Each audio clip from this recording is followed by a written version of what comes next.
Islamic Organization of North America and also co-chair of the Imams Council of Michigan. On that devastating day when Temple of Israel was attacked, I got a call from one of our congregants early in the morning when that happened, and I immediately contacted my co-chair in the Imams Council and other imams to prepare a statement condemning such an act. I will share just one passage from that. Imams Council of Michigan condemns shooting at Temple Israel in West Bloomfield. Islam teaches that all places where God's name is remembered deserve protection. The Quran reminds us, had God not repelled some people by means of others, monasteries, churches, synagogues, and mosques where God's name is mentioned, much would surely have been destroyed. Quran 22:40.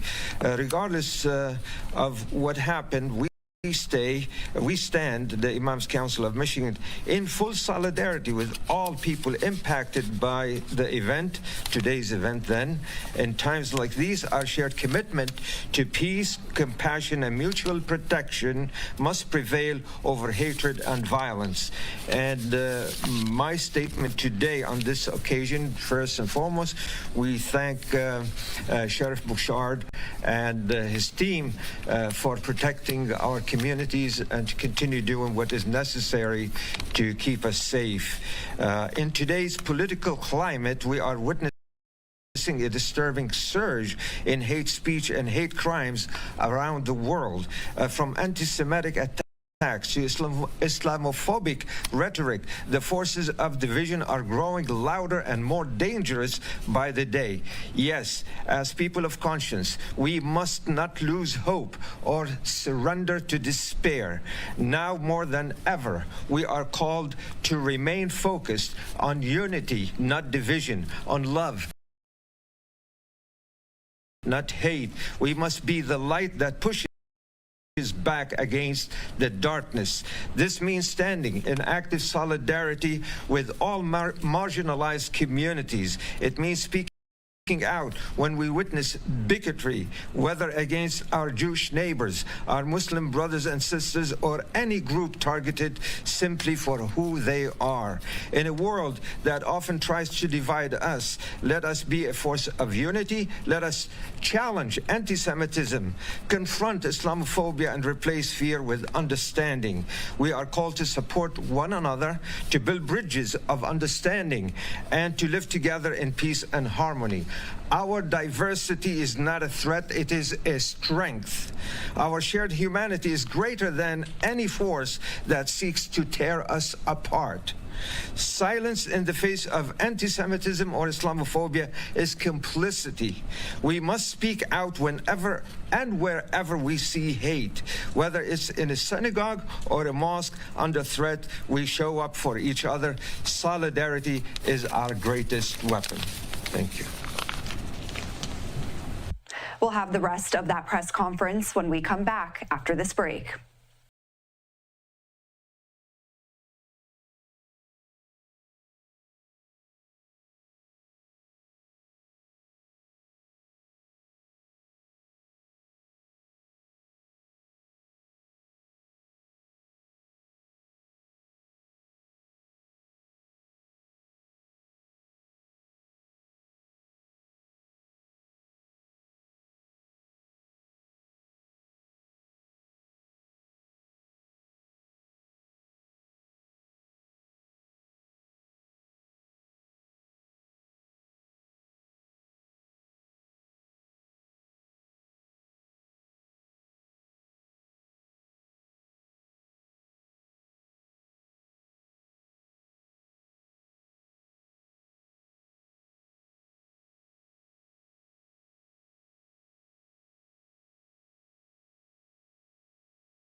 Welcome back to Live Now from Fox. I'm Shauna Kalafi. Let's continue listening to that update from officials in Michigan on an attack at a synagogue last week.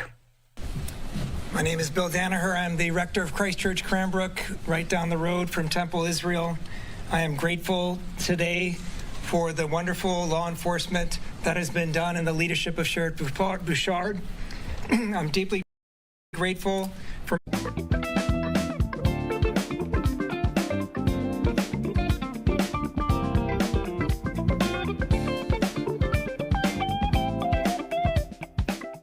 in Easter to engage in a self-audit of our scriptures, of our passages that we rely on to tell the story of Jesus' crucifixion and resurrection, of the practices that we've put in place for generations, to do an audit to make sure that we can cleanse the Christian tradition from anti-Semitism. It has constantly been noted by many scholars over the centuries that there is a subterranean river of interpretation within the Christian faith that runs in an anti-Semitic direction. And as we celebrate the death and resurrection of Jesus Christ, I want to invite Christians everywhere to engage in that careful audit of our basic beliefs. These beliefs, when they are rightly interpreted, see the world as a place where God is redeeming all things, sees the world as broken and beautiful as it is, as a place of hope and faith and love, sees each person as made in the image of God. I invite Christians everywhere to engage in that careful self-audit so that we can stand and interrogate our own beliefs so that we can stand against this rising tide of anti-Semitism.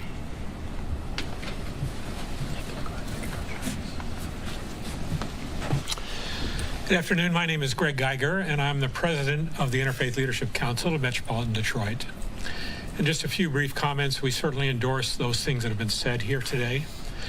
I want to openly acknowledge and express appreciation for the tremendous support the Jewish community has given to the interfaith efforts of our overall community for many, many years.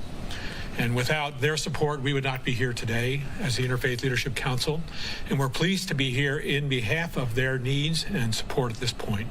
I want to also let you know that they have been particularly helpful when other communities have been attacked, including when my own community was attacked a few months ago. They have been very solicitous and supportive, and I call all the communities who are here gathered and represented to continue to show that same response as they have shown to others, and we're grateful to them for that. The Interfaith Leadership Council stands for bringing together people of common values, to understand those, to look beyond the differences in language, heritage, beliefs, to see the underlying values that actually connect us together as human beings. And we have ways of helping people to see that if they will come and work together with us, because it is seeing each other as individuals, as human beings, however you couch it, as brothers and sisters, however we think of the relationship that bears us together. Those are the things that connect us as individuals. And anti-Semitism flies defiantly in the face of the realities of who we are as people, as brothers, as sisters, as sons and daughters, as members of this community. And so we encourage all, as they have in this, to join with all of these here and with us to help that make that a reality. Thank you.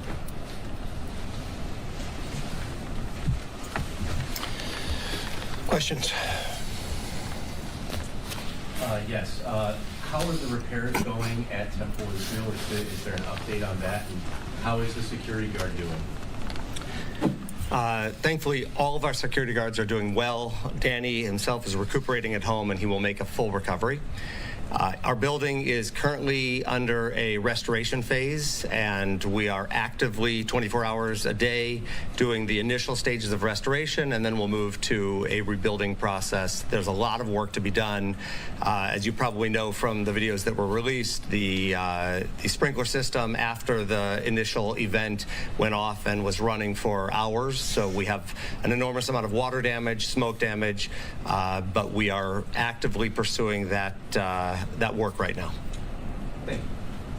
For you, how are you bringing comfort to parents? I know you said you guys will return and not let this stop stop you from just moving forward? How are you guys bringing comfort to parents? First of all, we are so lucky. We have had an outpouring of offers from mental health counselors, mental health organizations around the world who are reaching out to us. And we are currently developing a plan for the long-term future, which is going to take care of our families, our students, all of our staff.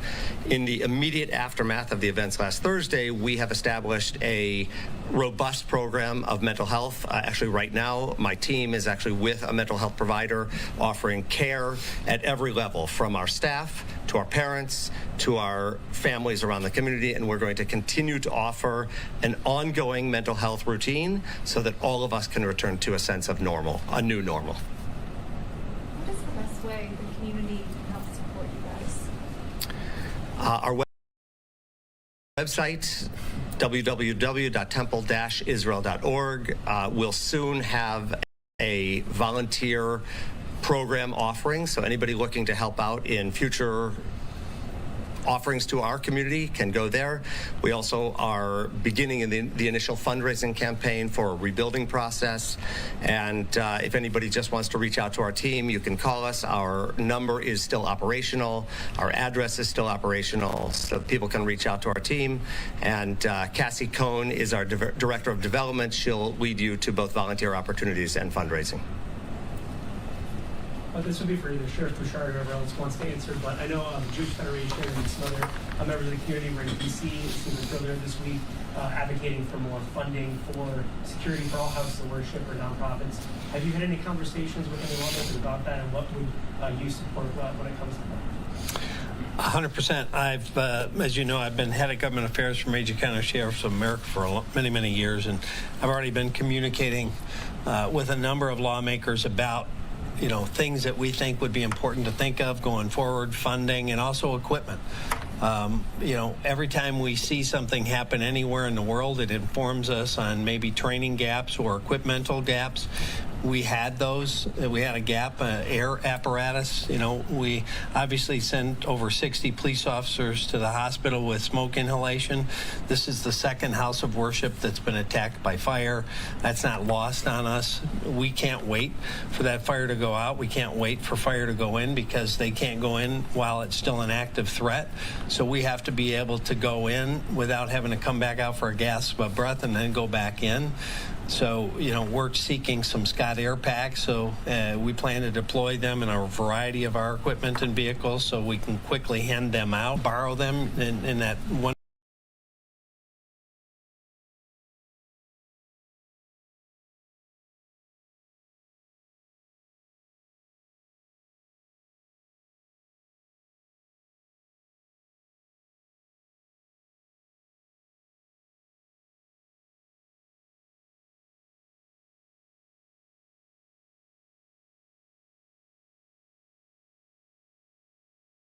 That did get released. You saw what looked like firefighter coats and Scott Air Packs. Those were police officers. They got it from their brothers and sisters in the fire service that gave it to them to go into the building. But we don't want to take it from them, because they may need it after we go from hot to warm zone. So that's just one example. There's other things that we've been communicating with. I've actually reached out with my government affairs staff and asked to have a Zoom call in the very near future with our 2 U.S. senators, Peters and Slotkin, and also with Representative McClain, one of the House leaders, so that we get Republican and Democrats on the same phone call and maybe get some support for some immediate equipment. There was some equipment that we could have used there.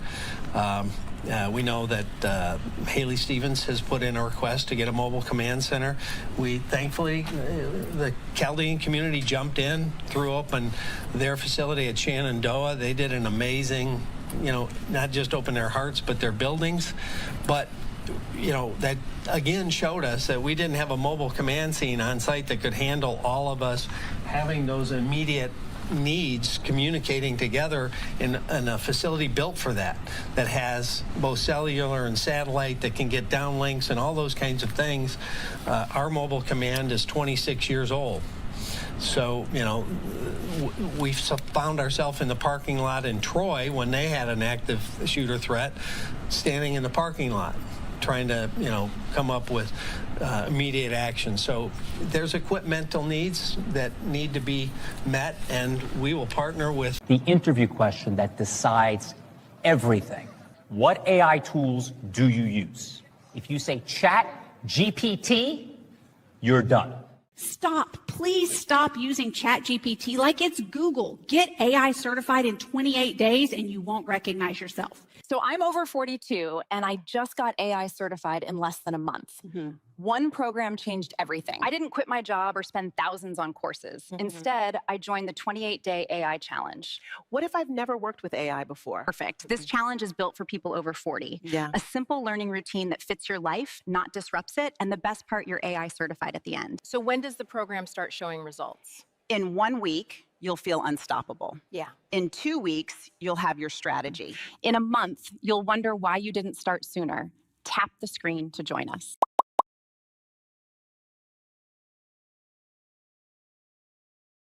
and that's going to continue.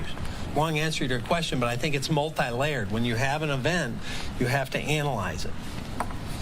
Mel Freer with the Jewish News. I have a question about some practical suggestions for saying something.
Welcome into Live Now from Fox. My name is Vone Kadrovich. It is 6:58 over on the nation's East Coast here, 3:58 over on the West, and we are tracking the latest developments across the world and in our own country as well here in the United States. We want to take you out now to a live look over Beirut, Lebanon here as we continue to track the latest coming out of the Middle East here, and I want to read you this article from AP stating that Israel hits Tehran with airstrikes.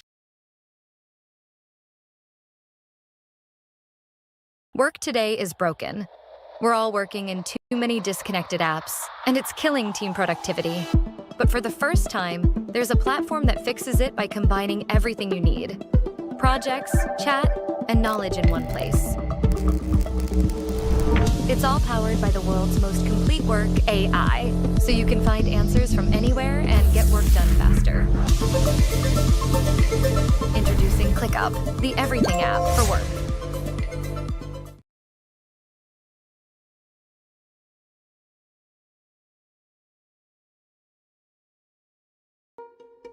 Who manages your wealth, legacy, and connects you with investment opportunities in Kenya and globally? At Standard Chartered, family businesses, business owners, and corporate executives have entrusted us with over $2.3 billion.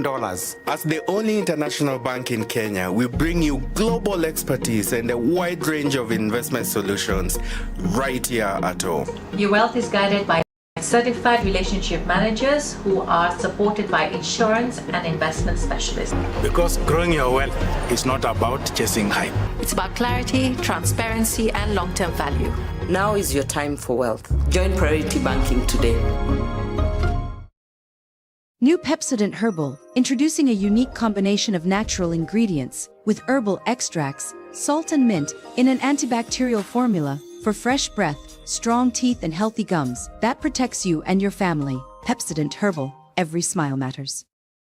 We see that basically one of the reasons why oil prices increase because freight costs increased as well because of course nobody wants to pass right now Strait of Hormuz. So this is definitely, this impacts as well crude oil prices overall, that vessels are not capable of passing that because they are afraid. They do not have insurance specific that, and of course we don't want to risk, and sailors do not want to risk their lives. And do you think this conflict in the Middle East will almost shape the future of transportation, of energy and trade, of oil, especially through the Strait of Hormuz, as we are seeing so many backups throughout this conflict? Do you think there will be any lasting changes in the future? Well, I would say as well, I want to come back probably to the length of the conflict. If the conflict will last for a month or even longer, so we might see what we actually saw in 2022 when some, for example, the EU member state decided that they don't want to be dependent specifically on gas, and they start installing, for example, renewable energy or going to some other supply. The same happened, to be frank, with Pakistan in 2022. So yes, we can see that some countries will decide to switch from natural gas and go to some other commodities. So yes, I would say that it's a possibility. And is there any other points that you want to make while we have you on here before we let you go? No, to be frank, I think we covered pretty much everything. All right, Petros Katanas, thank you so much for joining us this morning. We really appreciate your analysis. Thank you for inviting me. Happy to be here. Nice to meet you too. And with that, we're going to slide away now for a quick 2-minute break, but more live coverage when we return.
Welcome back to Live Now from Fox. My name is Bone Kadrovich. We are continuing our coverage over in the Middle East. Want to give you a live look there out in Beirut, Lebanon, as we are continuing to track the latest developments out of the Middle East there. Pretty quiet this morning. Some other times during this time of day, you can sometimes see strikes into the area of Beirut, as we know that Israel forces are striking Hezbollah infrastructure there. Now, before the break, we were listening in to some comments from War Secretary Hegseth on the latest developments of Operation Epic Fury. Let's listen back in.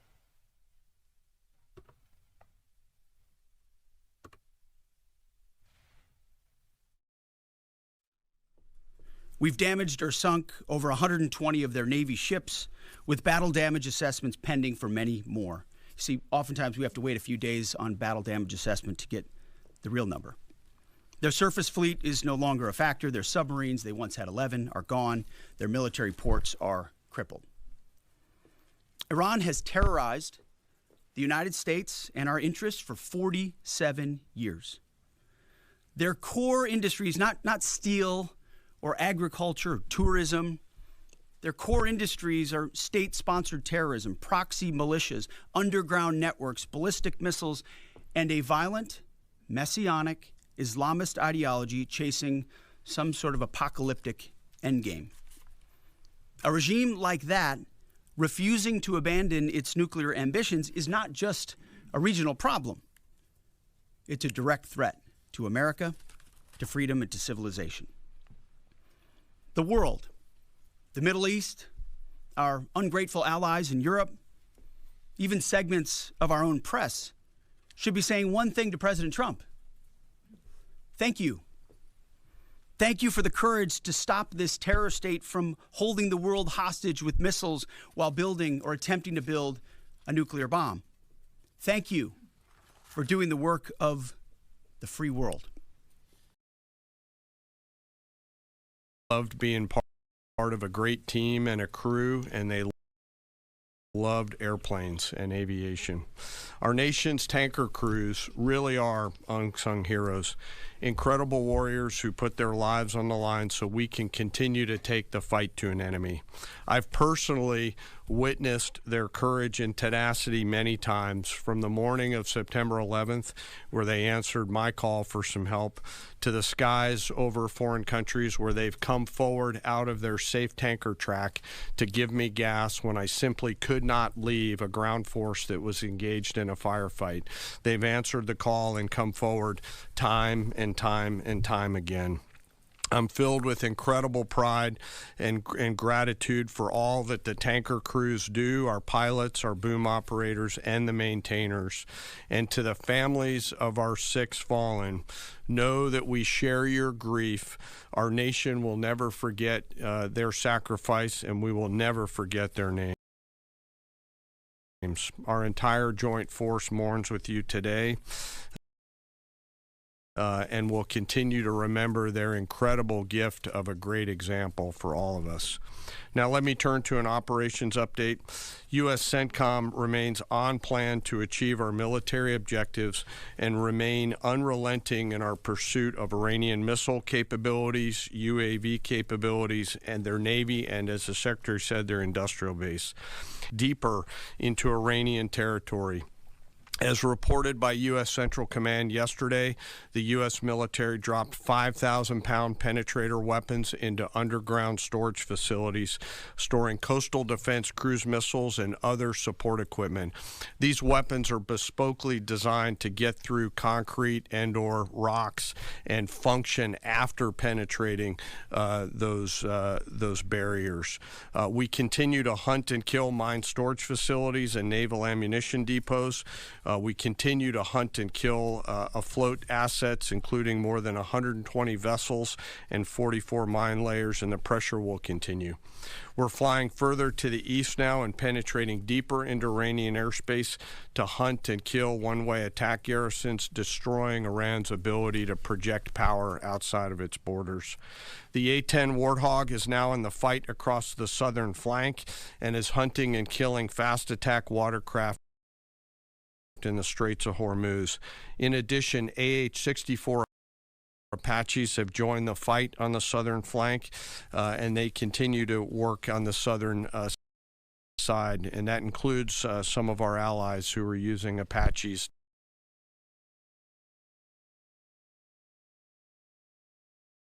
one-way attack drones.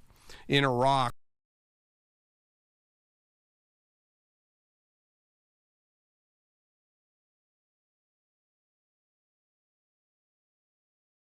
partners.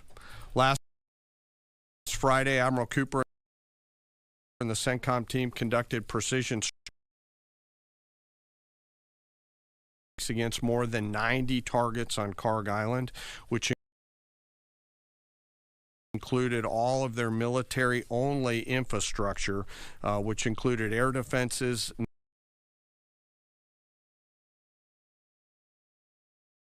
mine storage and deployment facilities. And as this crews within our bomber force, the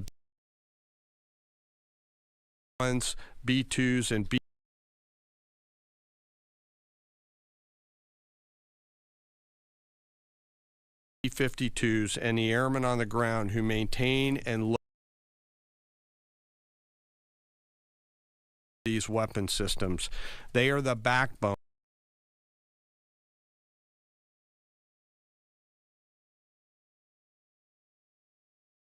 of America's long-range strike capability, and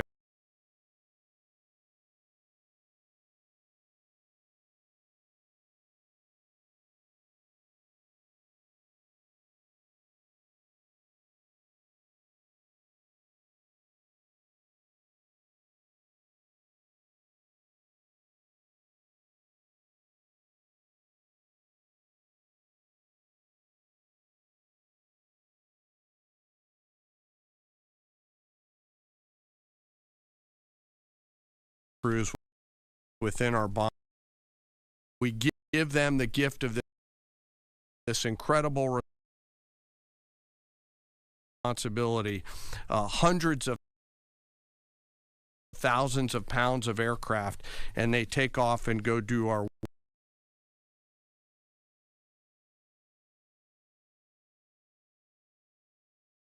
work as required. Their mission actually begins the day prior when they're given a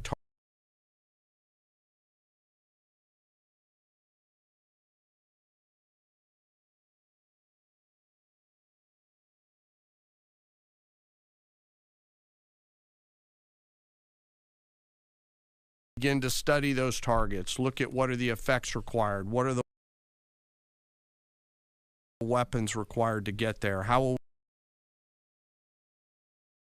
we program these weapons, what is the weather, what is the tanker flow, fueling efforts across tankers on the way to the AOR, area of responsibility, either coming from the states or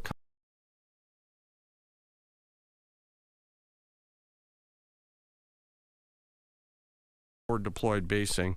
And I will tell you, as a fighter pilot, getting gas is a lot easier in an F-16 than it is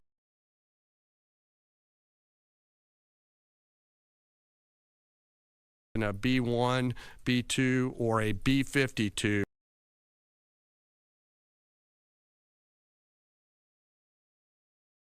Where you are handling this airplane. It is a physical thing, unlike a fighter that's a lot easier. And they stay on that boom for sometimes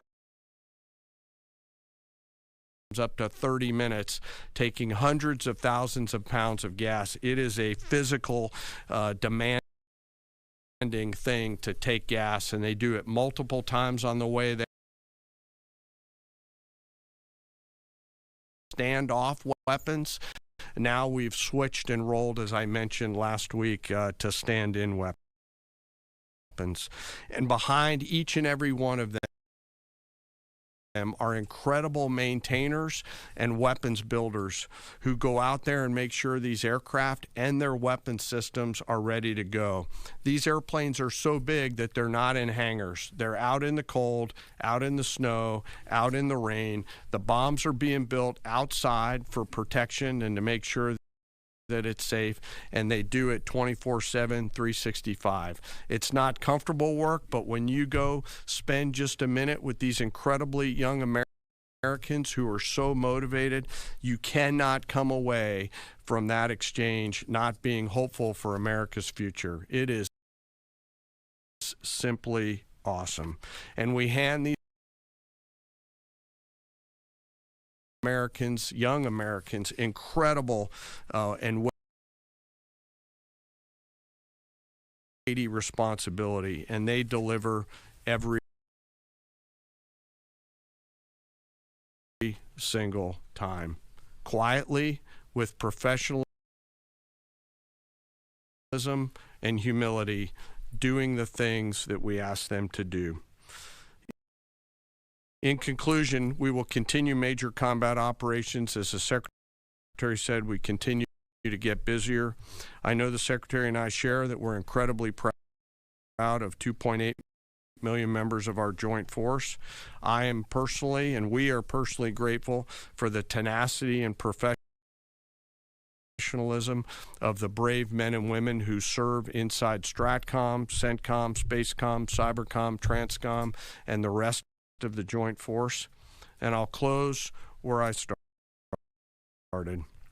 I ask today that we remember those 6 fallen that came home. They represent the best of our nation. For those families that are feeling the pain, know that we are with you and will remain with you. May we always prove worthy of their sacrifice. And I'll turn it back over to you, sir. Thank you, Mr. Chairman. Take a couple questions. Thank you, Mr. Secretary. Thank you, Mr. Chairman. Given the updated degradation in strike target numbers you laid out, how close would you say we are towards achieving the President's objectives, and what is the end game of the operation without divulging any sensitive battle plans? Well, we wouldn't want to set a definitive time frame on that, but as we've said, we're on plan. So we're looking at those metrics very closely, relaying that to the President and the National Security team, but feel confident that as, again, we're more stand-in means we're over the top, even further in, and we have even more of an exact sense of what we're striking and why, and even more dynamically, meaning because the intelligence improves, we're able to more quickly identify targets when they, let's say they come out of an underground facility where they've been hiding and able to strike it before it strikes or right after it shoots. But we're very much on plan, and that's why I want to speak to the American people here. You hear a lot of noise about widening or new missions or speculation about what we should or should not be doing. This is a clear set of objectives. The President has given us every capability we need to accomplish that. We've got the best in the world in uniform executing it on the ground. They believe in it and are invested in this mission, and it will be at the President's choosing, ultimately, where we say, hey, we've achieved what we need to on behalf of the American people.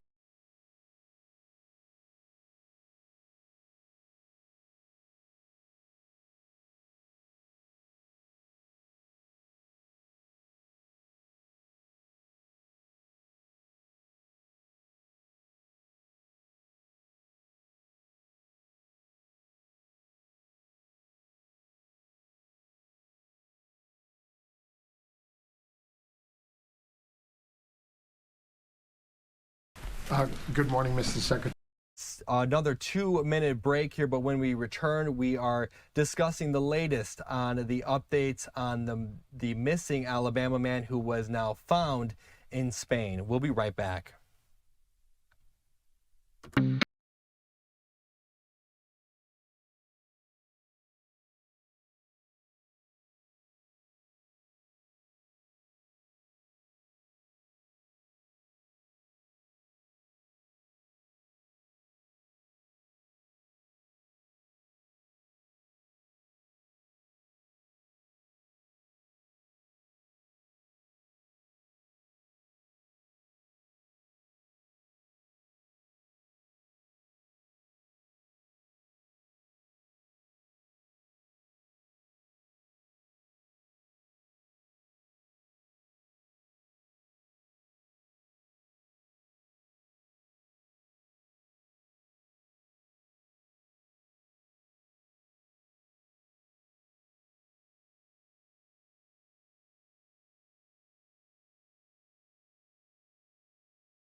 Welcome back to Live Now from Fox. My name is Bone Kadrovich, and we are going to give an update now on the tragic ending to the search for the Alabama student in Spain. Now, the body of the missing University of Alabama student James, or Jimmy Gracie, was recovered Thursday in Barcelona, Spain. After days-long search, authorities confirmed. Now, police recovered the body at Port Olympic, a marina just steps from the waterfront nightclub where Gracie was last seen. A spokesperson for Mossos Esquadra said the remains recovered at Port Olympic have been identified as belonging to the 20-year-old junior who was last seen early Tuesday morning at the waterfront Shoko nightclub. Now, Gracie of Elmhurst, Illinois, disappeared around 3 a.m. after visiting the Shoko restaurant and nightclub.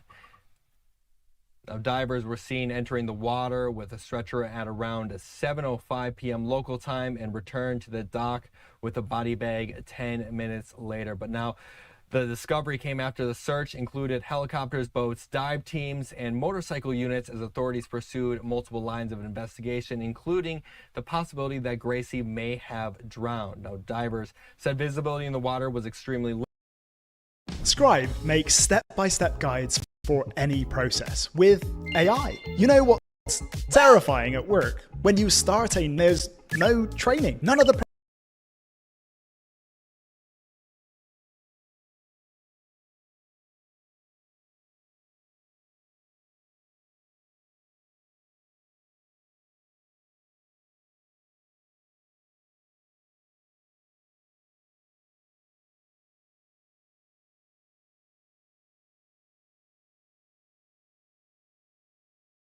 processes are documented and you're completely on your own. Let me show you one of the best kept work secrets. It's called Scribe. Go to scribehow.com. Click capture, do the task once, and Scribe makes a step-by-step guide you can share automatically. You ever walk someone through a giant process and know they'll forget half of it? Well, Scribe puts everything they need to know. Instructions, pictures, videos, all in one page. So the next time they ask, you can send them the link. I know what you're thinking, they still click the wrong thing half the time. Well, check this out. Scribe will literally guide them through it, click by click. Warning, they're going to think you're a genius and ask how you did it. Just say Scribe. Scribe instantly turns any workflow into a step-by-step guide, so you never have to explain it again. Go to scribehow.com and try it for free. You don't even need a credit card.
another area where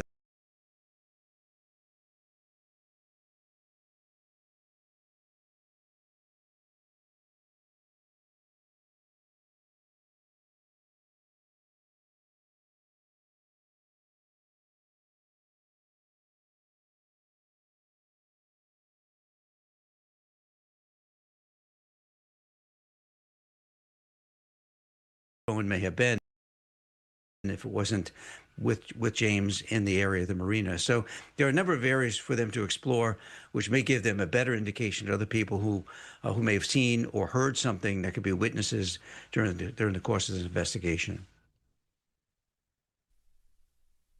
And now the person who was arrested with the phone wasn't labeled as a person of interest in the case. So what steps need to be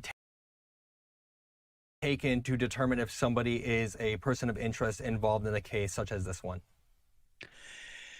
Yeah, so I mean, from the way, certainly here in the U.S., we would look at it is that this person, certainly with his phone, tracking his movements, again, it can want to rule out or rule in, whether he was, involved or complicit in James's both disappearance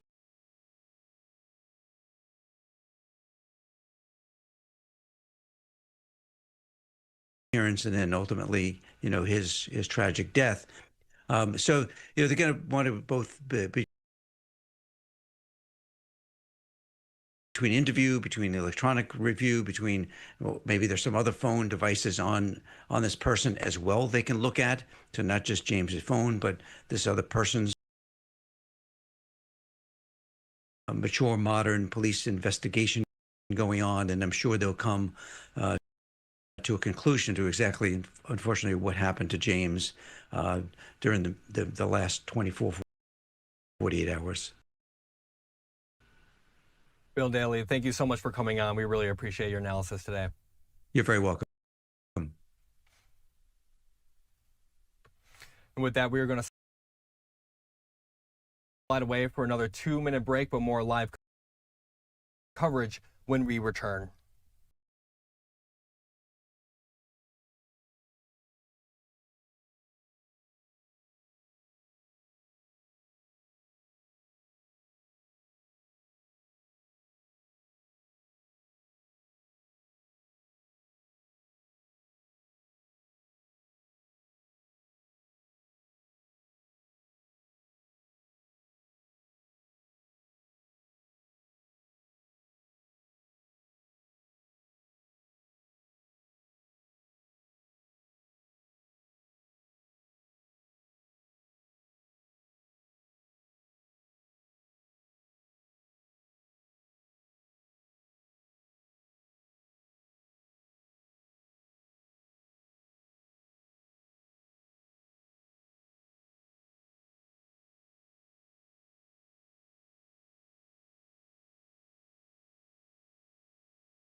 Welcome back to Live Now from Fox. My name is Bone Kadrubage, and our live coverage here continues. And we're going to take you out now to a live look over Cape Canaveral, Florida here. You can see there a live look as the Artemis 2, the NASA Artemis 2 rollout is happening there. We got a live look there over Cape Canaveral. You can see there the rocket just kind of sitting at that one spot there over on to the right. Now the Artemis 2 is about to leave NASA's Vehicle Assembly Building and return to the launch pad at Kennedy Space Center ahead of its next launch attempt in April. NASA said it is targeting Thursday night, March 19th, 8 p.m. to begin the slow 4-mile trek to Launch Complex 39B.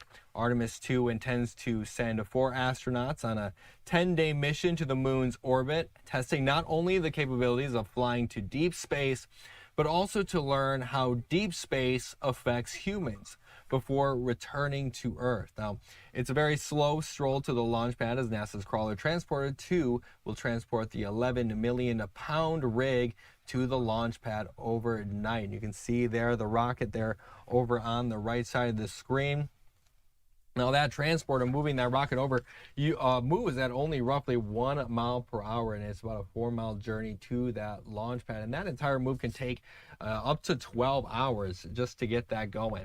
Now, according to NASA's fact sheet, the Crawler Transporter 2 is roughly the size of a baseball infield and weighs 6.6 million pounds and can transport up to 18 million pounds. So we got a live look there over Cape Canaveral, Florida for the anticipating of that rocket launch. And those rocket launches can be a lot of fun to see. I went to actually saw one myself over at SpaceX launch, where these can really bring out a big crowd. We sometimes see some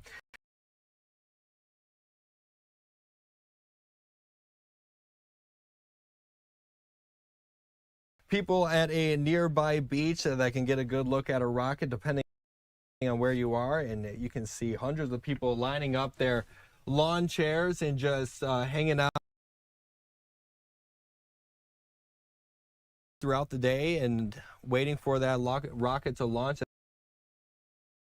It is quite the sight to see when it happens. Now, speaking of putting stuff into the sky, we are also tracking another event happening right now over in South Korea. We're going to take you over there and get a live look and see what we can see.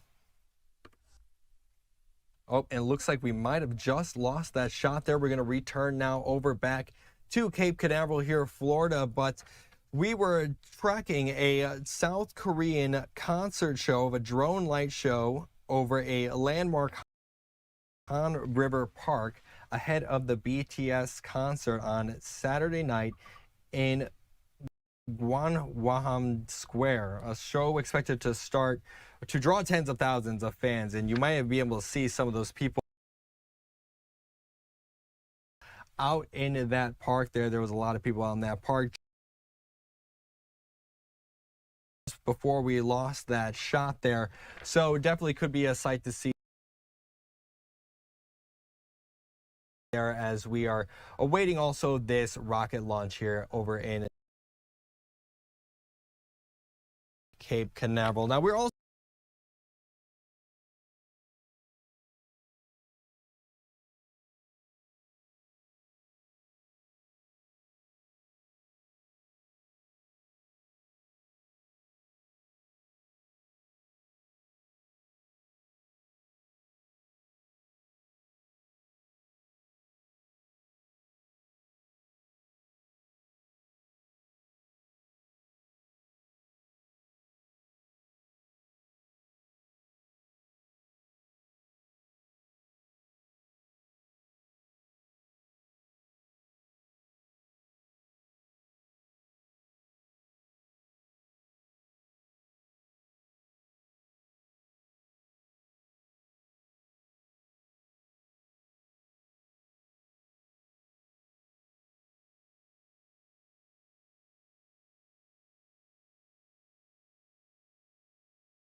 House Democrats amid the Epstein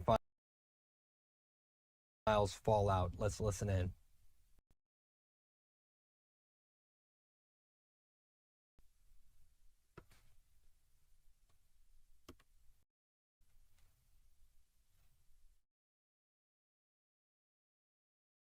To appear under oath in front of the committee.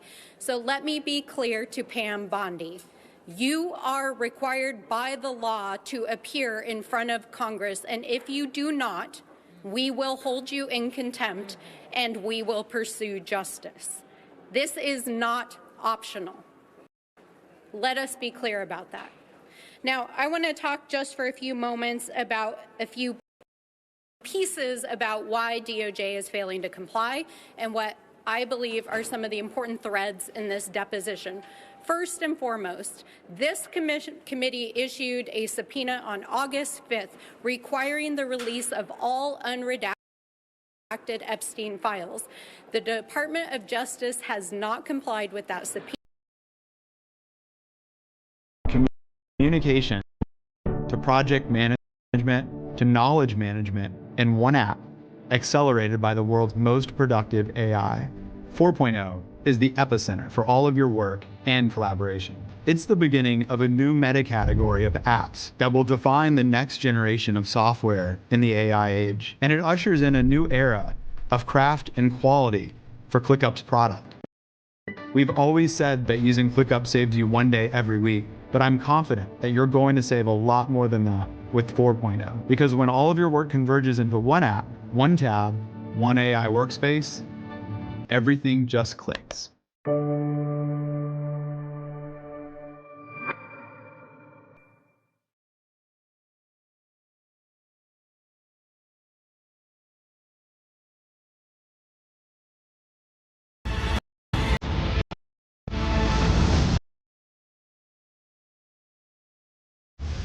The investors feel confident about the state of the macro environment at the moment. The optimism that has materialized in 2025 has been rather surprising. I mean, if you take the way international markets have opened up to Africa. Initially, we thought that, for instance, if the IMF was not renewed, that would create upside pressure for the shilling. That didn't happen. The macro reform that government has been undertaking, that seems to have been played out positively for investors. Welcome to the inaugural episode of Markets Unplugged. Please stay tuned.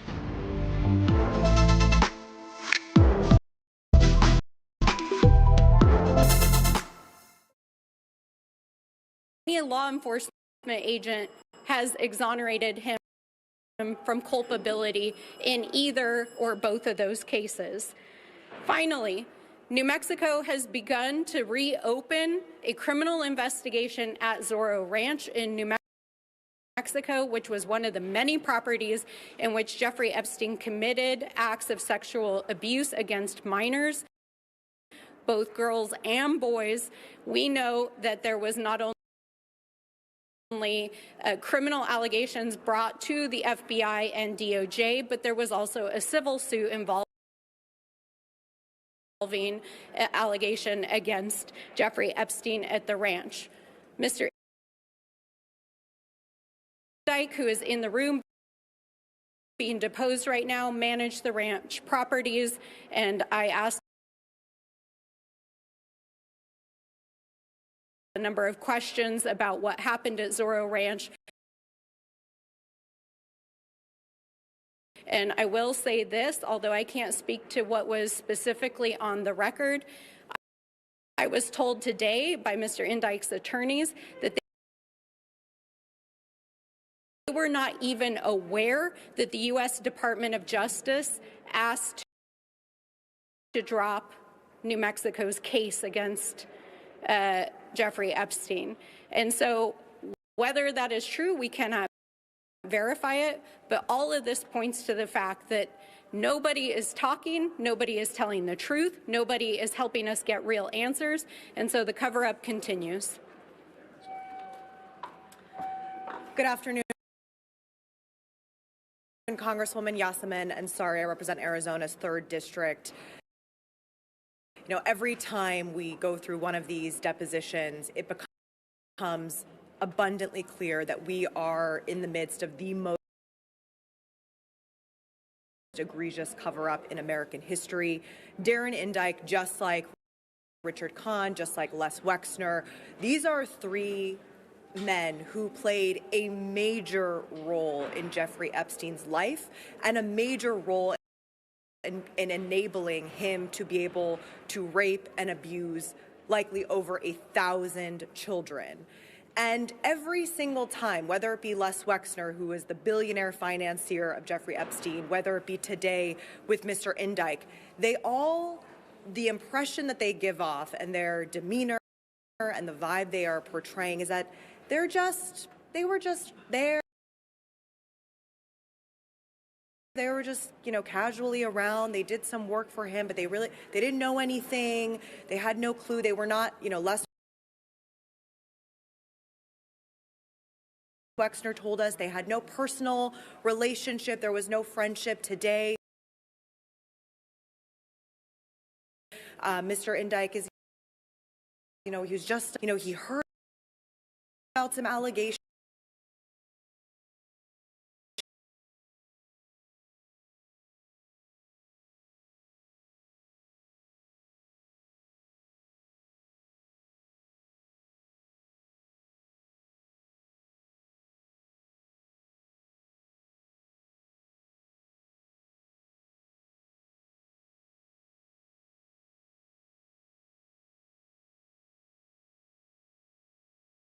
Work with Attorney General Pam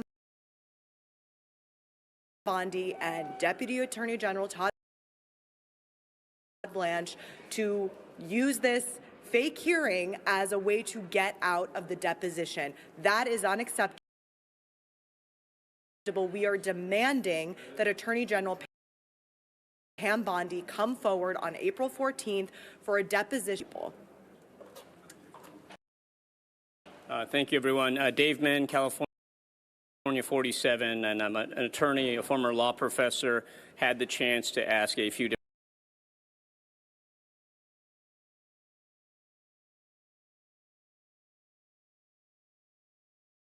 earlier with Mr. Indyke, and I have to say I'm very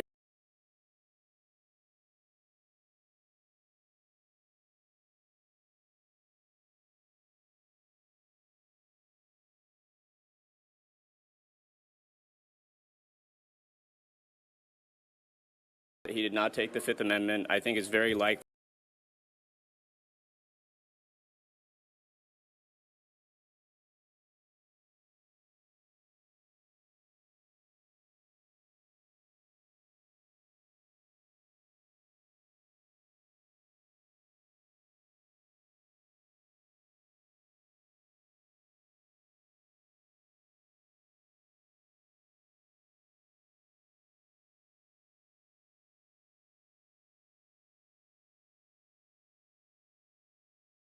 years in the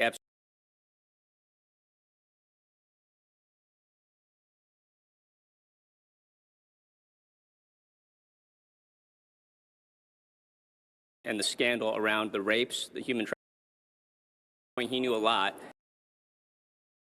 I think he, again, is perjuring himself. If I was advising him, I'd tell him to take the Fifth Amendment because I believe he's guilty of perjury. With that, I'm going to turn it over to Mr. Walkinshaw. Thank you, James Walkinshaw, Virginia's 11th District. Jeffrey Epstein's sex trafficking operation would not have been possible without Mr.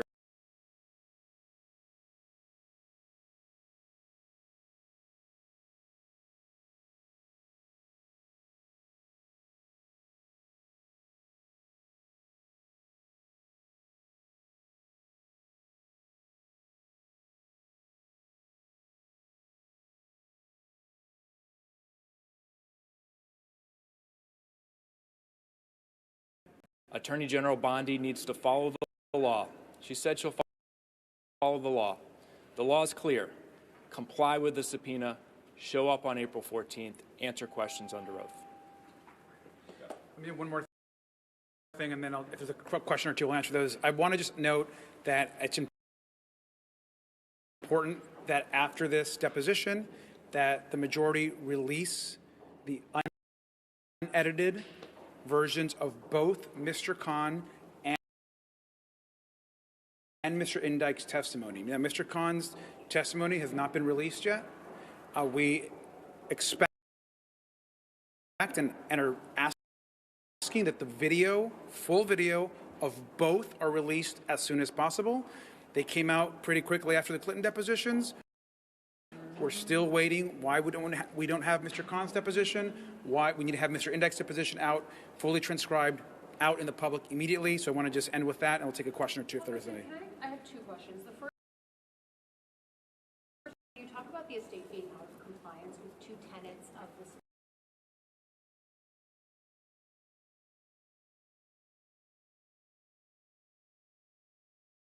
Can you just explain a little bit about what those two things are? And then secondly, when you look at now having had Wexner, Khan, and Indike, or really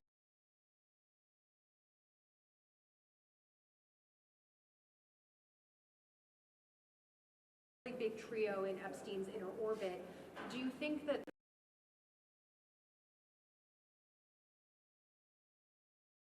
public would benefit from a public hearing? Do you think that there's enough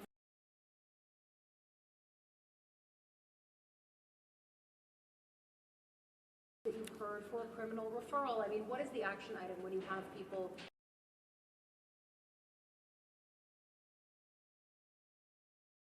who were that? Any additional clarity or direction from the majority? We understand the majority perhaps feels satisfied with what we've received so far. We're again asking that we want every document outlined in this subpoena, including those two sections, every time that we've gotten documents from the estate. The birthday book, emails, photographs, video of the island, it has been very revealing, and we expect those documents to be as well. So that's the first question. The second question, as you asked about these gentlemen, we've long believed it's time for a public hearing. And in fact, because there's been no public hearing, we're actually organizing our own public hearing with survivors, with other folks in Epstein's.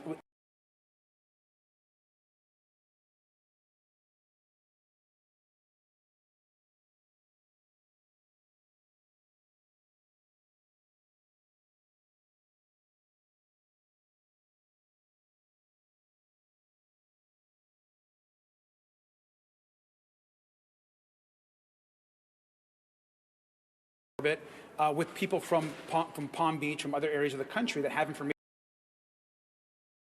about the case. So if, we'll take one more question. On the Bondi deposition, have you guys spoken with Chairman Comer since last night?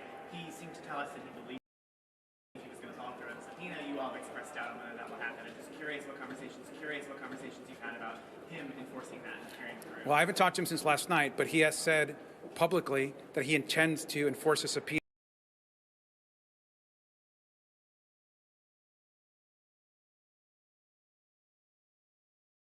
And we expect him to do that as well. And so the subpoena is out. It's his job to enforce it. He has said he's going to enforce it, so we're awaiting the deposition with the Attorney General. Right now, April 14th is the tentative date. So thank you all very much. Thank you.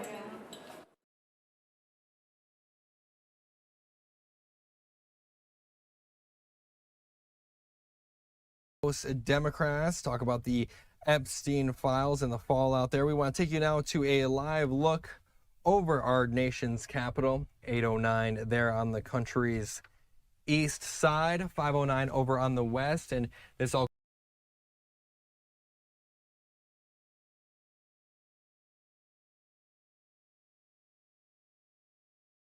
comes as Attorney General Pam Bondi was subpoenaed earlier this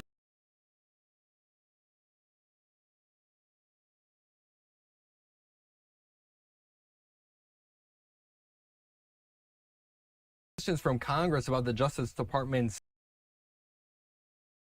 sex trafficking probe of Jeffrey Epstein and the agency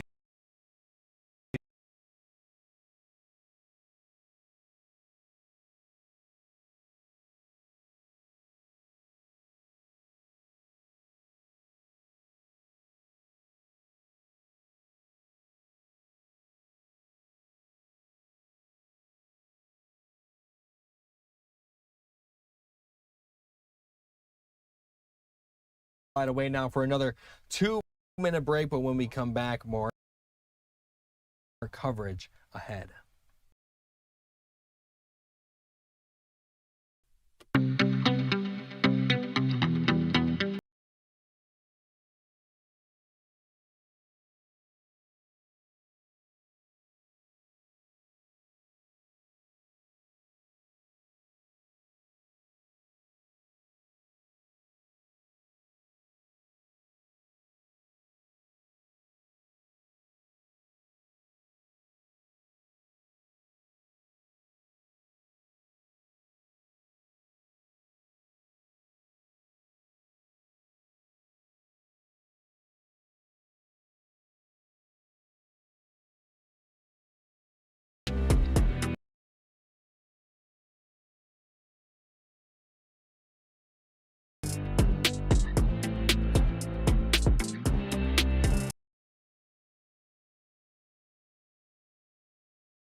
Welcome back to Live Now from Fox. My name is Bone Kadrovich, and we are continuing our coverage over in the Middle East.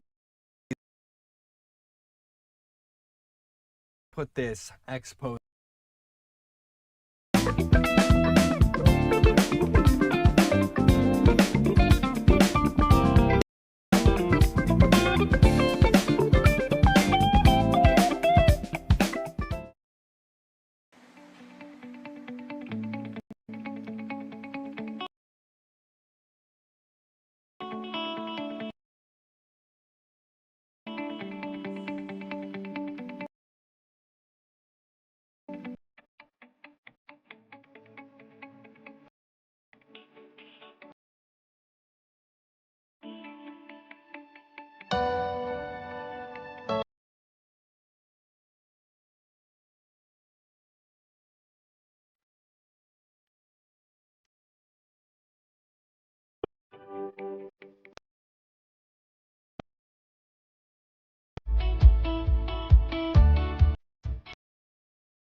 video here, you can see some of these targeted strikes here from CENTCOM as we, again, Israeli Prime Minister Benjamin Netanyahu said on Thursday Iran no longer has the ability to enrich uranium or make ballistic missiles as war objectives previously cited by the. Going to take a live look now over the White House. We're going to bring you there now.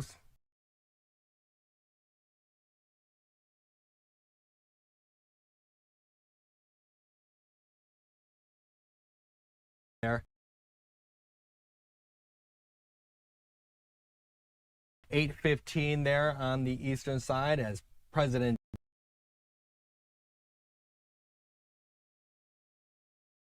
Trump met with the Prime Minister of Japan yesterday, and where he made a quip about Pearl Harbor Thursday when asked if Japan and other American allies were given advance notice about attacking Iran, saying the U.S., quote, wanted surprise. Now, he also met with a Japanese Prime Minister yesterday during a Trump dinner held there, and we are going to take a listen in and some of those comments that were made there.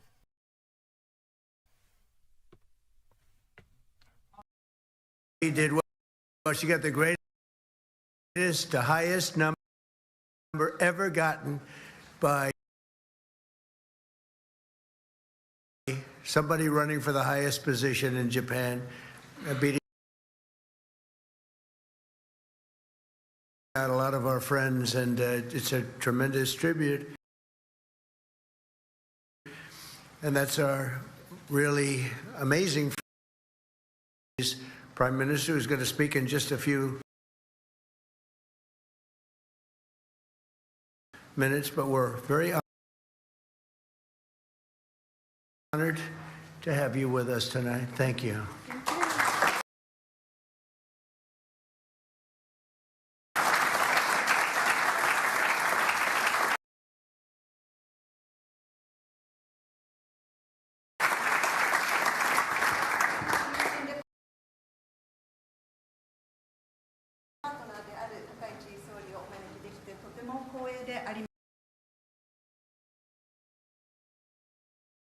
また最近この選挙において応援のメッセージを送ったんですけども、そこで高市総理は圧巻の勝利を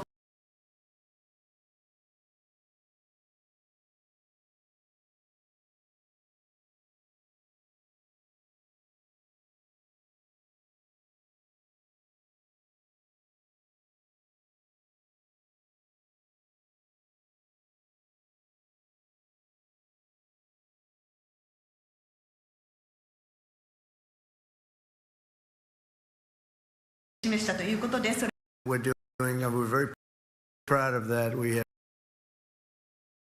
have done a great job, and it's a very safe place that people are coming to in record numbers. And the blooming of the Japanese cherry blossom trees is something very special. For more than a century, this magnificent explosion of pink and white has graced America's capital. I mean, it's been something that represents Washington so well as a living symbol of cherished friendships between two of our world's most extraordinary nations. また総理はちょうど最も美しい時期にここ DC を訪問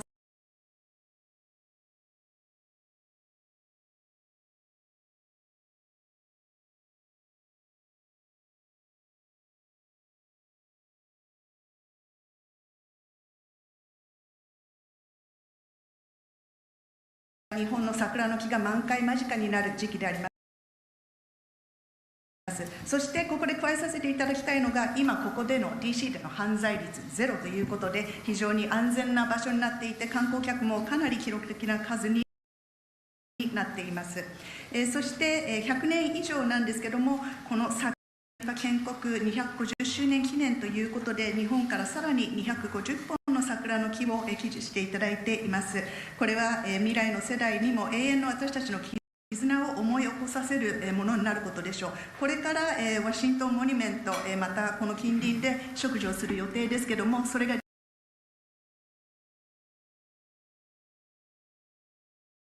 実際に植樹された後に確認をしてまいります。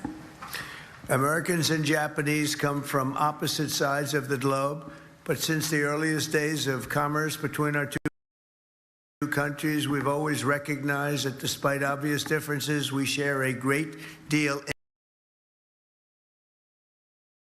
common. また、日米なんですけども、地球上、全く反対の場所にありますが、昔ながら、その通商というものを行ってまいりました。違いはあれど共通するものも多くあるということが言えます。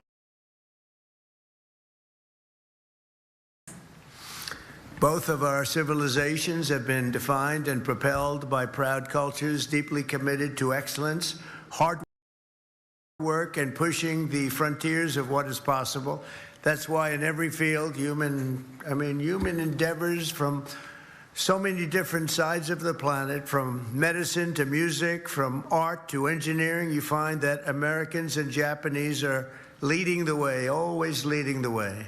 また日米の文明なんですけども、共通するというものは私たちが各々の文化に対して誇りを持っているということ、常に最高を目指すという精神、勤勉であり、また可能性のあるものに対して追求をやめないというところが共通してあります。だからこそ日本とアメリカは医療、音楽、芸術、エンジニアリング、さまざまな分野において世界を牽引しているのです。These shared traits and values have transcended every trial, history, and you look no matter where you go, you see this, and ultimately made our nations into strong allies and very close friends. Our partnership has made both the United States and Japan stronger, freer, and more successful than virtually any other nation on the planet. And under the leadership of the Prime Minister and myself, I know we will soon make that partnership even stronger and better than ever before. We have that relationship, and actually it started quite a while ago. また私たちが共通する特性というのは、私たちが経験してきた試練をも乗り越えられるほどのものでした。だからこそ私たちの同盟はさらに強く、また緊密な関係を今構築できているわけです。日米のパートナーシップのもと、私たちはより強く自由で成功する国となることができました。高市総理と私のリーダーシップでこれからさらにこの関係を強くできるということを確信しています。On my visit to Tokyo last year, we reached a historic trade deal that will increase our cooperation on everything from energy to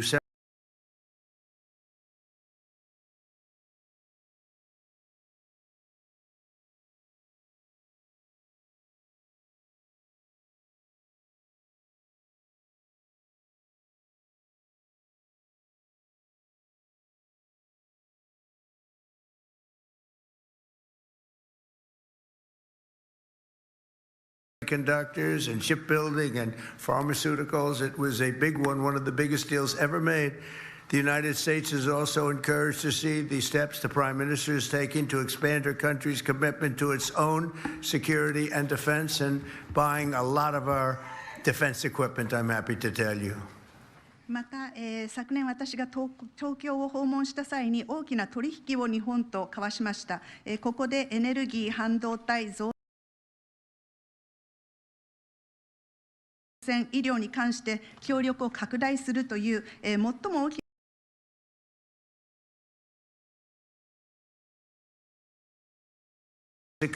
come. And with that, I'd just like to thank the Prime Minister.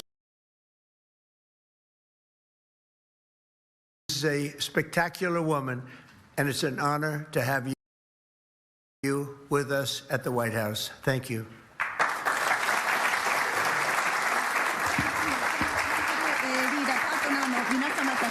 この世界を代表する、力を持っている政治家、ビジネスリーダーの方が多くいま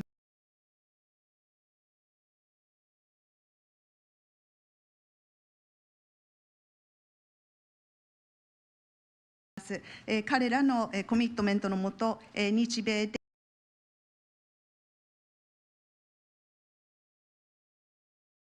自由、安保、国の成長というものを日米のみならず世界にももたらすことができ、私たちは止められない勢力になるということを私は確信しております。ですので、互いに力、尊厳、そしてその意思というものを持って共に立ち並びましょう。そして安全、国の繁栄、同盟の繁栄、増進に向けて取り組んでいきたいと思います。では次に高市総理の方からもお言葉を頂戴したいと思います。トランプ大統領、ご列席の皆様、はじめにこのビューティフルディナーを開催していただいたことに心から感謝をいたします。The Honorable President Donald J. Trump, distinguished guests, ladies and gentlemen, I would like to take this opportunity to express my deepest gratitude for hosting such a beautiful dinner for me and my delegation. ドナルドの日本への温かい思いや友情に改めてありがとうございます。Donald, thank you very much for your warm feelings toward Japan and your friendship. 私からは今宵2つのアニバーサリーにお祝いの言葉をお伝えしたいと思います。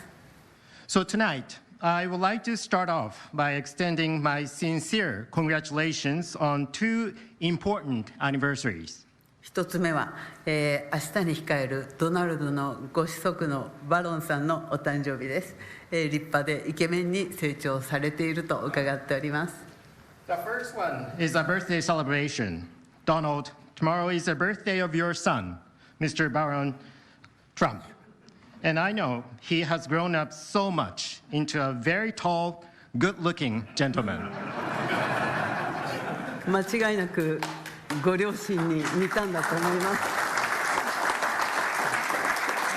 As I see you, Donald, it is very clear where he got it. Of course, from his parents, there's no doubt about it. ぜひ私からのハッピーバースデーを、お伝えいただけたら嬉しいです。So, Donald,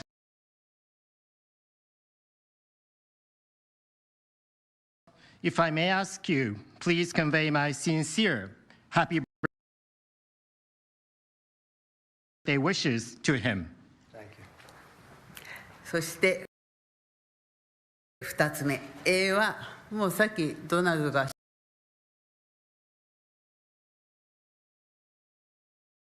言っちゃったんですが、アメリカ建国250周年、今年ここワシントン DC で開催されると伺っています。And I understand that in August this year, at Donald's suggestion, IndyCar race, Freedom 250 Grand Prix, will be held here in Washington, D.C. 美しいナショナルモールを絞れと、日本のホンダのエンジンが爆走します。This race will bring roaring Chevrolet and Honda engines to the National Mall. そして、インディカーの冠スポンサーは日本企業の NTT でありまして、まさに日米友好のシンボルです。In addition, Japan's NTT Group has been a title sponsor of the IndyCar series.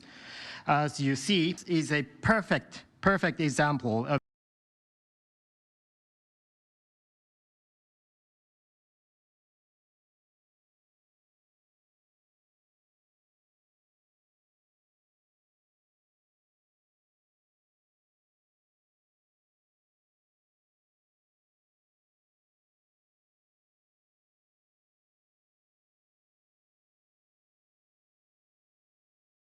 friendship between Japan and the United States. 偉大なレースの大成功をお祈りします。So I do hope that you have a huge success at this racing event. さてワシントン DC では日本の桜が長年春の訪れを知らせるとともに日米友好の歴史を体現してきました。 Speaking of our friendship, here in Washington.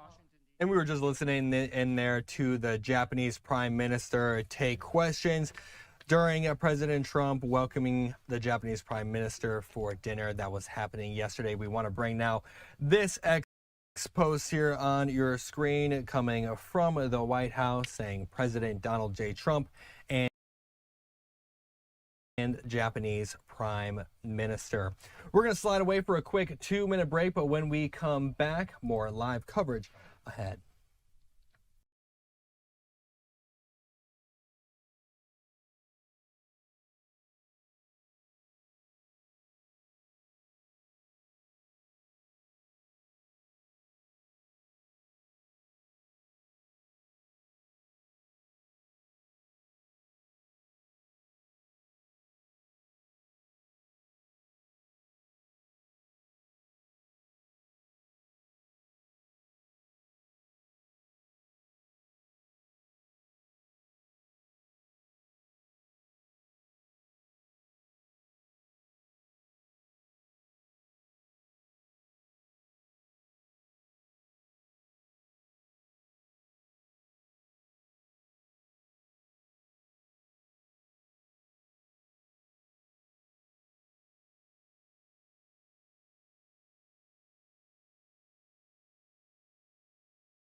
Dark marks, I took them. From that to this. New Glycolic Bright Anti-Dark Mark Serum by L'Oreal Paris.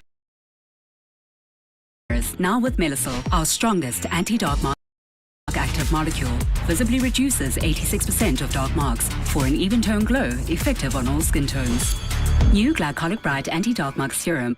Well worth it. Stand a chance to win 3 million shillings when you buy the Kiwi Limited Edition tin. Is causing security risks at airports nationwide, causing a headache not only for travelers but also for TSA agents as they are working without pay. And this is where we want to bring in Adam Stahl, the TSA Chief of Staff. Thank you so much for joining us this morning on Live Now from Fox. Yeah, thanks so much for having me. Appreciate it. And I want to start off, so talk to us about the strain that is taking on TSA right now with this shutdown of DHS. Sure. So this is having a tremendous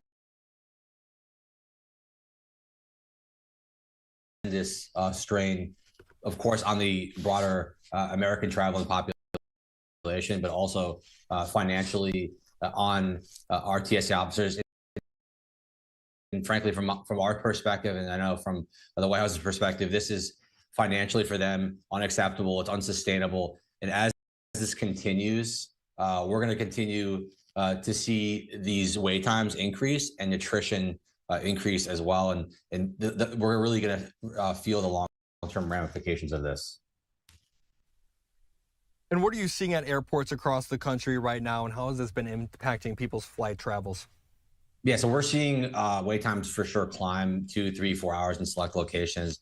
Houston, Atlanta, as you showed, JFK, and others, New Orleans, just to name a few. And so we're continuing to see wait times increase. And so we again ask Senate Democrats to please come to the table. They are coming and going, of course, to travel, and they're going through our aren't getting paid. And they want to know, do they see them? We have a TSA officer out of Reagan. Her name is Heather. And she spoke and put it very eloquently.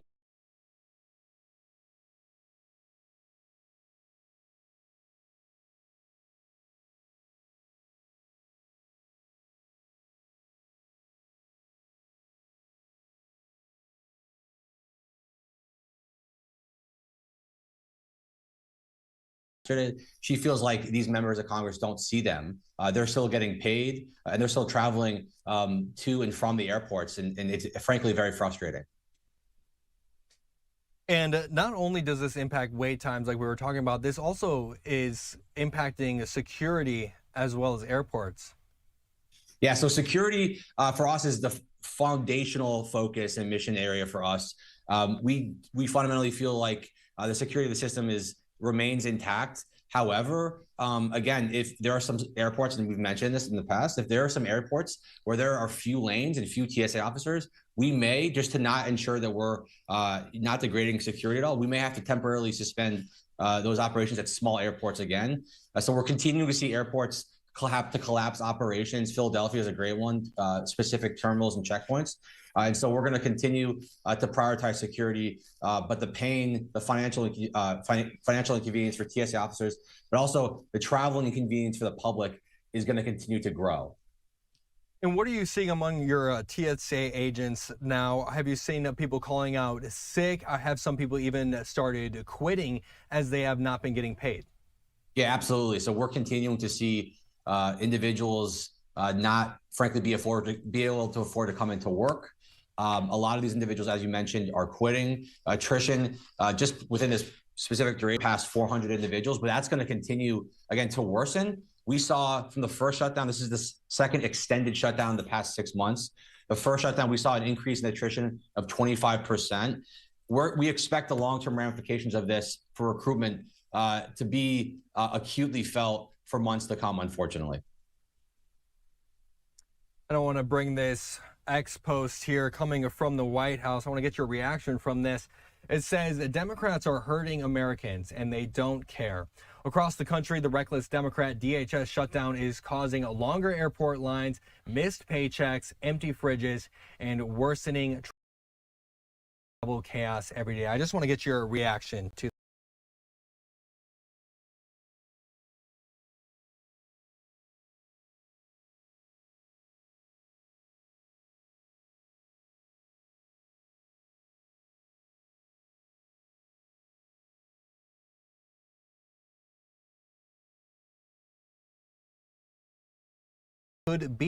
could it be harder to hire TSA agents in the future if, you know, that's what they're thinking, just a government shutdown, and if Democrats and Republicans can't agree on something, I'm going to be out of a paycheck. Right. So frankly, you know, we are very concerned about the long-term implications for recruitment, as you rightly mentioned.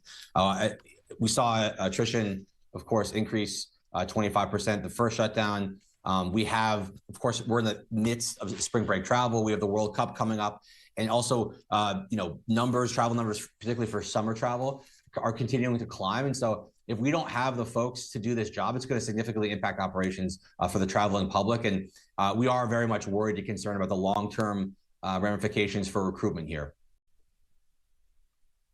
Adam Stoll, is there any other points you would like to make before we let you go? No, just wanted to echo and underscore the fact that our folks financially are hurting. We have individuals that are sleeping in their cars. 2 of our individuals have their cars repossessed. Others can't afford to pay for childcare for their children, like single mothers. So this is a pretty dire financial situation for our workforce, and we really urge Senate Democrats to come back to the table and refund DHS. Hopefully they come back to the table again soon. Thank you so much for joining us. Thank you. And with that, we're going to slide away for a quick 2-minute break, but when we come back, more live coverage ahead.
Welcome back into Live Now from Fox. My name is Bone Kadrovich, and we are continuing our coverage over in the Middle East. You can see live look there over Beirut, Lebanon.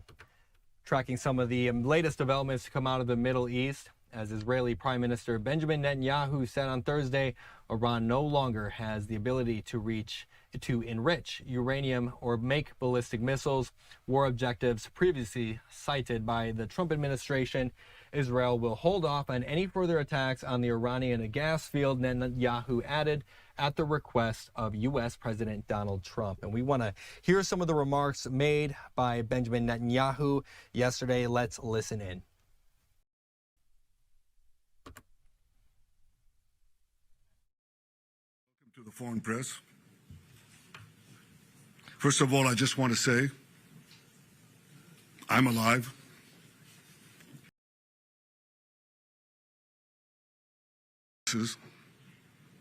Now that I dispatched this piece of fake news, I want to give you an update on Operation Roaring Lion.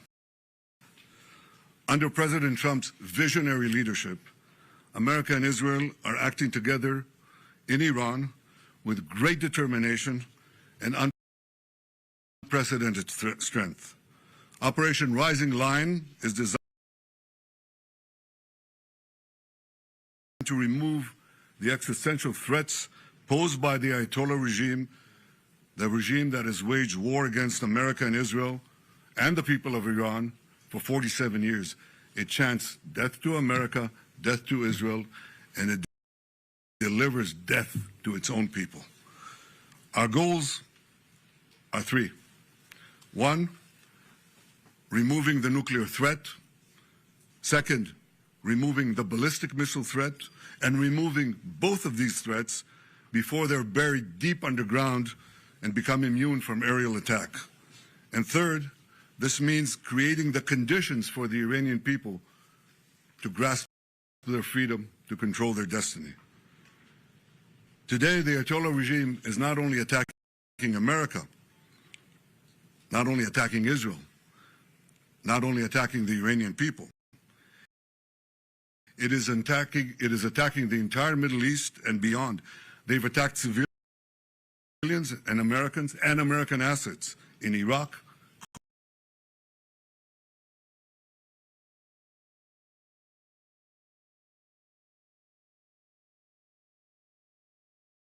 missiles with nuclear warheads. Just imagine what they would do. Look at what they're doing now and imagine what they would do if they had ballistic missiles, international range ballistic missiles, and nuclear. Imagine what a great threat that would be. So today, Israel and the United States are protecting America, Israel, the entire Middle East, but I venture to say the entire world. Despite the fake news that is unfortunately being spread since the start of the war 20 days ago, we are winning and Iran is being decimated. Iran's missile and drone arsenal is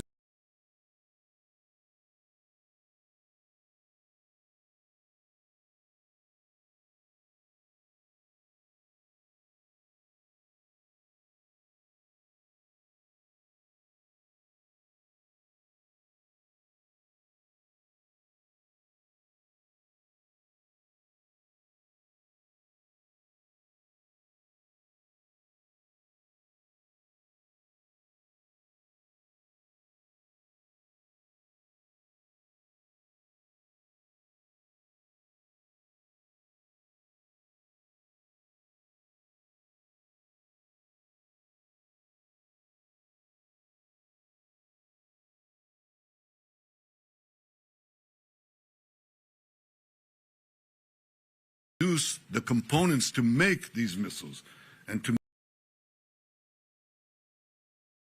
make the nuclear weapons that they're trying to produce. We're wiping out their industrial base in a way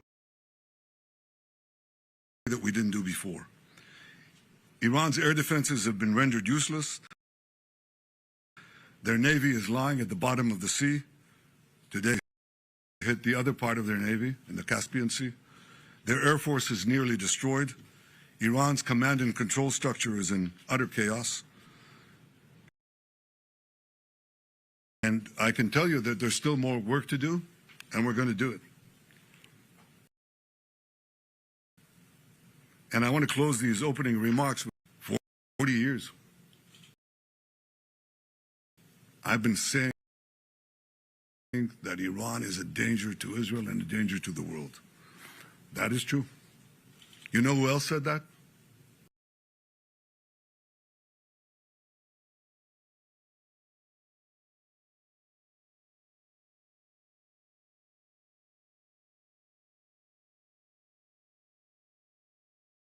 President Trump. 47 years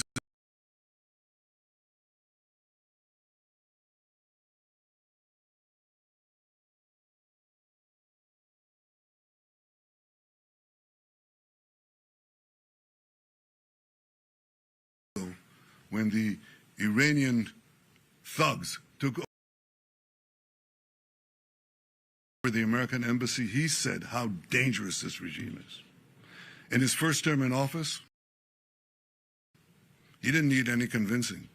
He said the Iranian nuclear deal was the worst deal that he'd ever seen, and he walked out of it.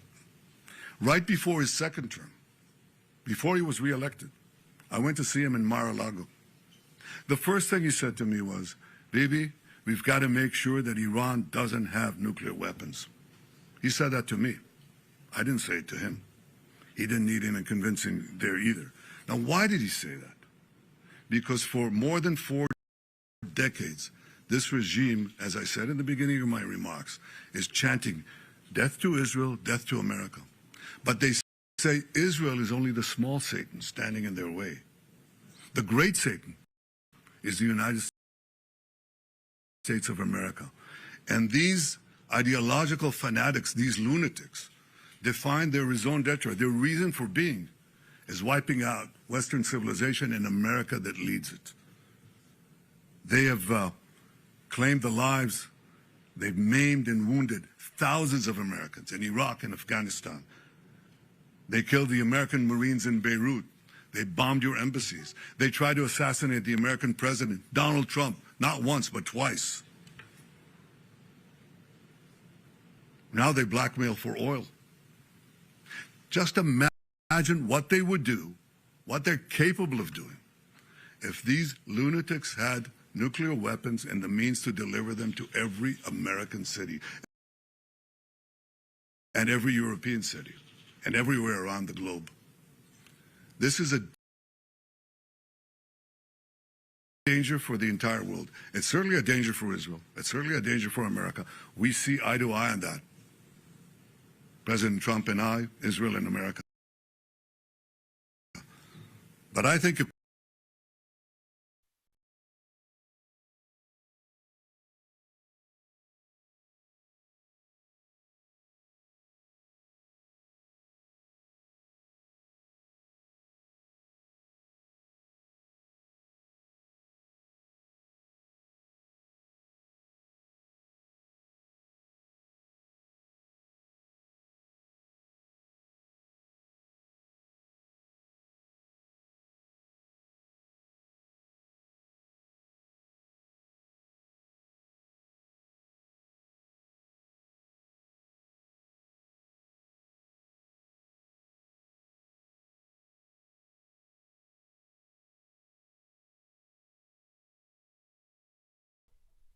I just wanted to chime in here as Benjamin Netanyahu is taking questions here. We are not going to be able to hear the questions from the reporters, but once the questions are asked... Want a transitional leader that will have a transition. You don't want to replace one Ayatollah with another. You don't want to replace Hitler with Himmler. So I think the question is, will the conditions be created for such a change? I think it's too early to say. And I think in the final account, as I said, it's up to the Iranian people to show that, to choose the moment and to rise to the moment. We can create the conditions, but they have to, they have to exploit those conditions at a certain point. It is often said that you can't do revolutions from the air. That is true. You can't do it only from the air. You can do a lot of things from the air, and we're doing, but there has to be a ground component as well. There are many possibilities for this ground component, and I take the liberty of not sharing with you all those possibilities. Would you recognize Pahlavi if the people keep chanting for him in the streets?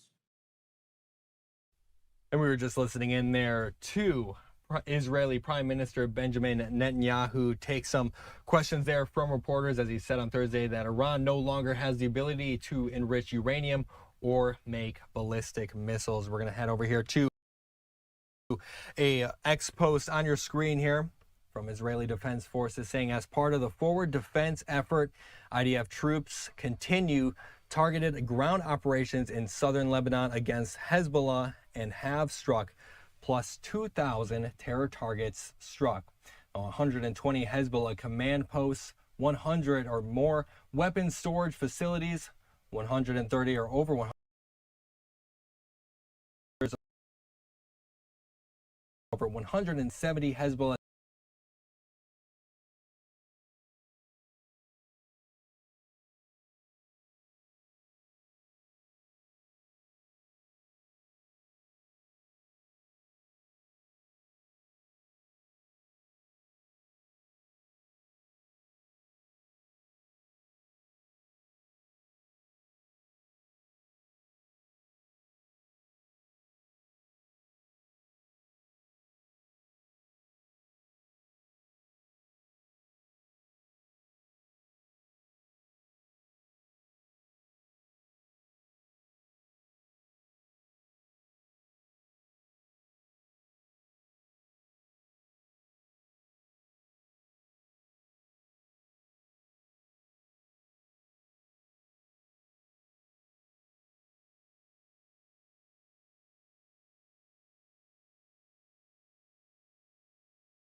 for the next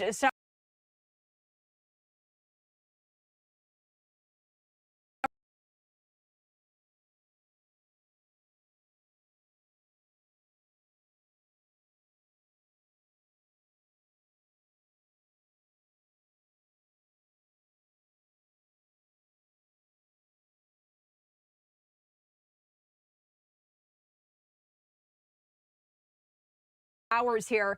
And in just about 15 minutes time, we are going to have Congressman Russell Fry. He's going to be joining us live here on the show to break down all those top headlines on Capitol Hill. Of course, we're talking Iran as well as DHS funding. And as we are taking that live look there, I wanted to share with you the latest on what we know about the DHS shutdown.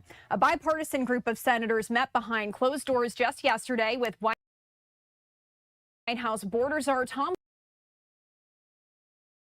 A small sign of progress as lawmakers look to end a shutdown of the Department of Homeland Security that began more than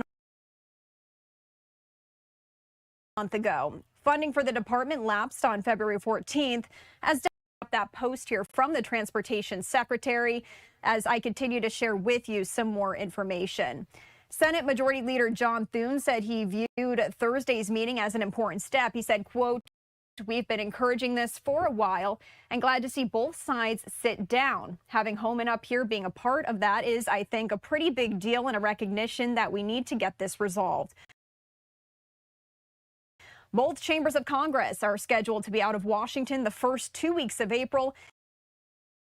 And Thune warned that those plans would be in jeopardy if the shutdown is not resolved by the end of next week. So as I said, here we are going to have Representative Congressman Russell Fry joining us in just a matter of moments here. But in the meantime, I wanted to share some comments from Democrats until we can bring him on. We heard from House Minority Leader Hakeem Jeffries just yesterday speaking on all of these topics. Let's listen in. Yesterday, House Democrats launched a discharge petition to force an up or down vote to make sure that we are paying TSA agents, paying the Coast Guard, supporting FEMA, and supporting the cybersecurity professionals who are working hard to keep us safe. There is no reason why the parts of the Department of Homeland Security that have been shut down by Republicans several weeks ago remain shuttered, or that individuals like TSA agents have been forced for more than a month to work without pay. Republicans have consistently refused at this point in time to enact the type of bold, meaningful, and dramatic changes to ICE that are necessary to get ICE under control. The position remains the same.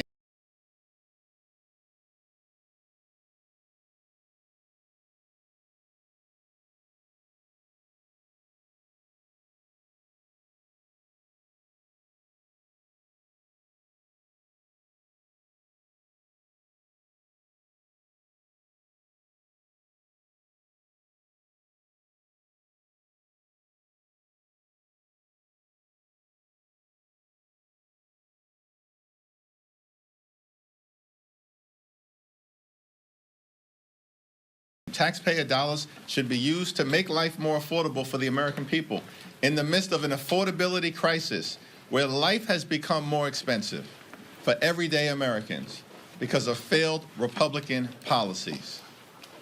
And yet Republicans have decided that they would rather spend billions of dollars to unleash masked and untrained ICE agents to brutalize American communities and violently target law-abiding immigrant families, and at the same time are now spending billions of dollars on a reckless war of choice to drop bombs in the Middle East.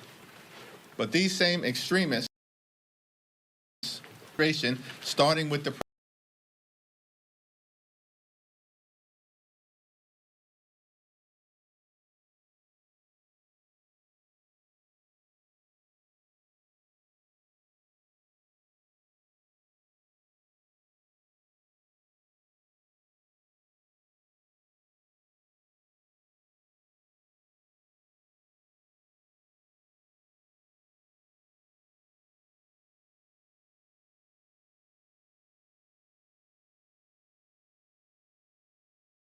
president, which is what has been the obsession of the Republican Party.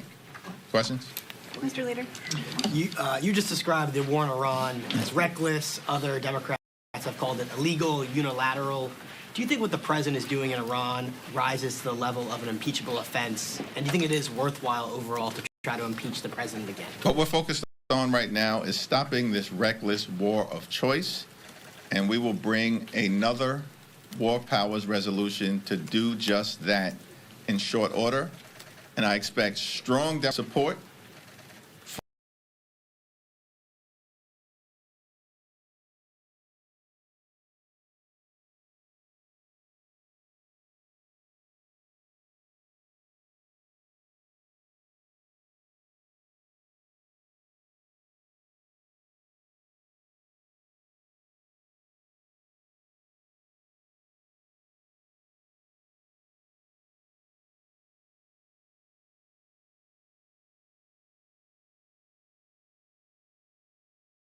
resolution, including amongst some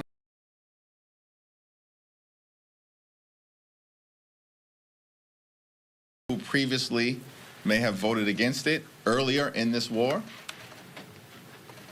And all we'll need is a few Republicans to join us so we can stand up for the American people who are overwhelmingly opposed to Donald Trump's reckless war of choice.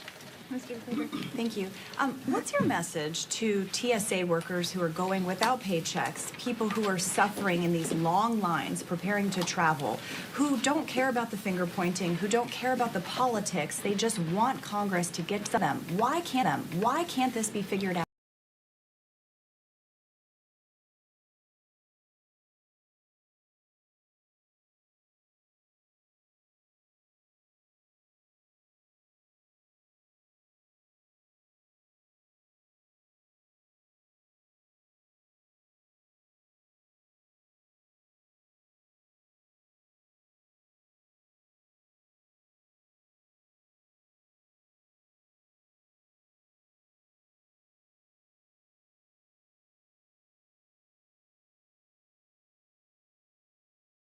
Creating chaos in airports all across America. It needs to end.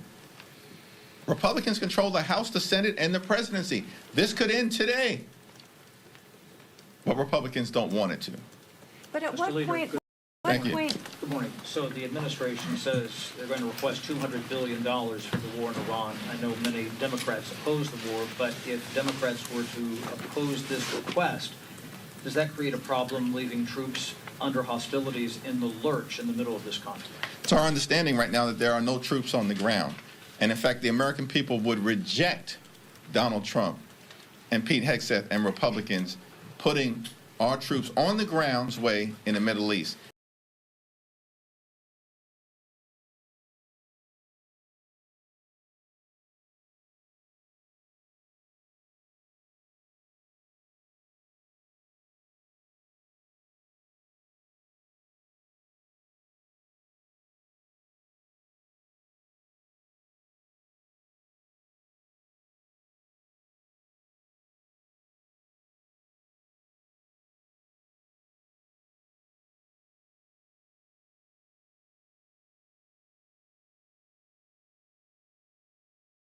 In fact, what Donald Trump promised as candidate Trump is that he was not going to get America into a reckless war of choice in the Middle East. But as President Trump, that's exactly what he's done.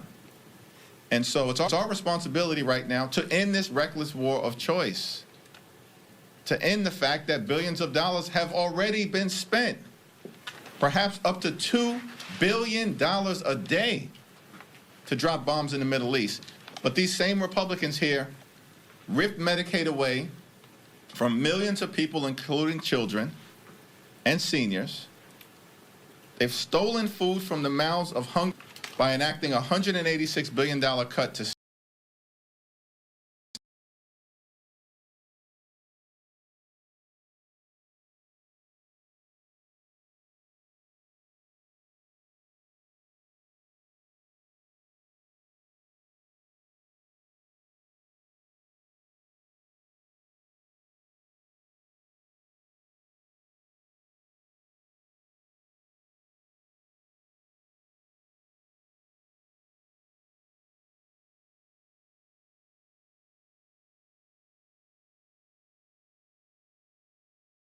bringing down the price of gasoline, which is through the roof right now, almost $1 above where it had been the day before the war. Why? Because of Trump's reckless economic policies and the fact that House Republicans continue to bury their heads in the sand with their cult-like behavior, acting like nothing more than reckless rubber stamps for Donald Trump's extreme policy. Let's start there before we have a conversation potentially